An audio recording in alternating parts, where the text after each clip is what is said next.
This video is based on the 1.6 Dispatch, but should be the same for the Proace, Expert and the Scudo.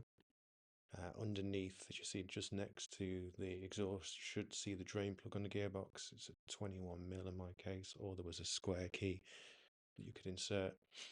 So with a suitable container underneath, it's pretty much like draining the oil from the sump. Going to slowly and carefully remove the plug and let all the contents drain out. You can see from the colour there, this one's well due being changed. So to put the fluid back in, you're going to want to take the plastic breather plug out of the top. As you can see there, 17mm. And it's a good idea to get a funnel for this job, even though the gearbox oil does come with a sort of long extendable spout.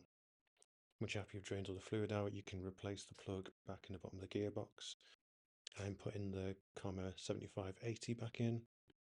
So I'm now going to slowly put 2 litres back in via the breather hole, doing this slowly so it doesn't back up out. And once all the fluid's in, replace the breather plug and job's done.